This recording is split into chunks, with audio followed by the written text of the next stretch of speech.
Hi, I'm here today to talk about you. Beautiful, amazing, wonderful you. Because you makes up a very important part of us. I'm Jean Victoria Norlock, and this is my weekly Truth Talk. What is us? Last week I touched briefly on the idea of us being one united family. Humankind, the race that is humanity, being one unit, one united force for change. We talk about that in our daily lives almost on a minute-to-minute basis lately. It seems to me that everybody's discussing this same idea of unity. But what does it mean? What does it mean to be unity? Well, unity for me means that I do my thing, you do your thing, and we add it to the whole. But in order for you to do your thing, and for me to do my thing, we need to know what our thing is. Now that goes back to looking in the mirror. It goes back to having a very intimate relationship with you. So you know who you are. You know what your dreams are, what your hopes are, what your aspirations are, what your talents are, and also what your faults are. We all have them. I'm far from perfect, and I can't imagine you know anybody who is a perfect person. Here we're human, and in this world we do make mistakes, and I've touched on that briefly as well. But it's getting past all of that to make yourself whole. So to look in the mirror means to see the you that's behind the surface, the you that's under the shell, the show, I hate to use the term, but it's true, that you present to the world. Because let's face it, we all present different faces at different times, depending on what we're doing, who we're dealing with, who we're interacting with. We put on a mask, so to speak, as to how we would wish them to view us. Is it necessary? I don't think it is. I think every individual and every human has a very beautiful, unique quality within them, hidden talents that they haven't had the chance to explore. And I think that by putting on the mask and being dishonest with the world, we tend to also be dishonest with ourselves. And that's why it's so important for us to seek out those things that we call truths. And this truth is about you, who you are. Why? Because our world needs you.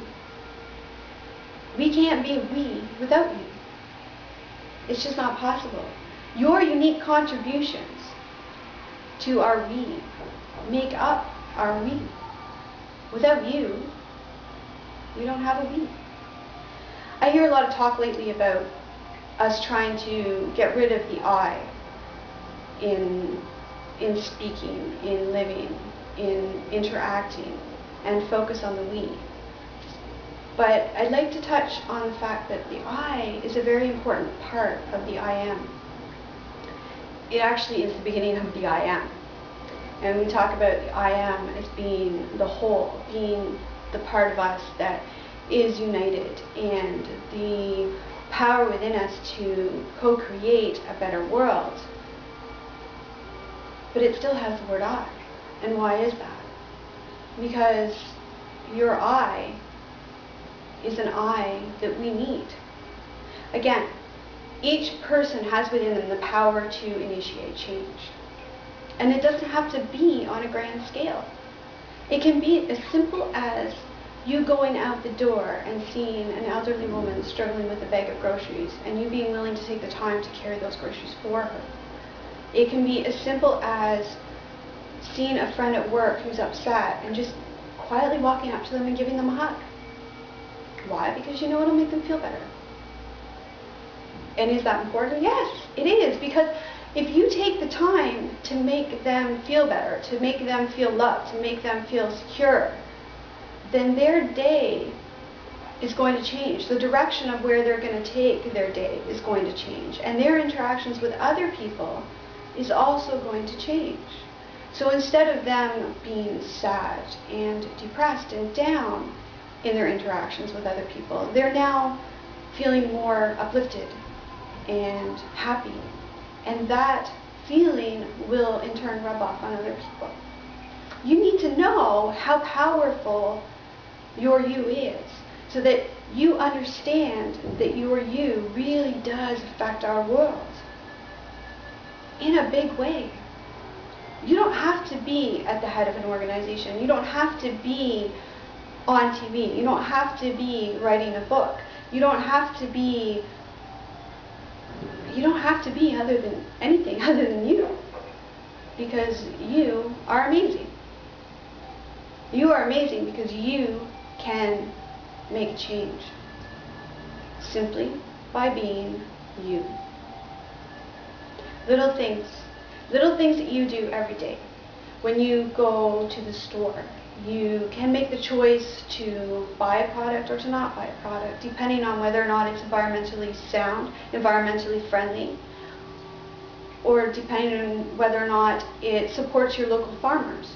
You have within you the power, through your buying power, to initiate change.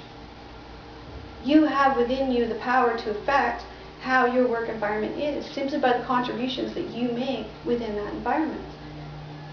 You can either go to work with a frown on your face and bring the whole team down, or you can be the one who goes to work with a smile and celebrating life and change the mood of those you work with. And they in turn, like I said, will change the mood of others. In order to do that, you need to know that you can. You need to know that you are.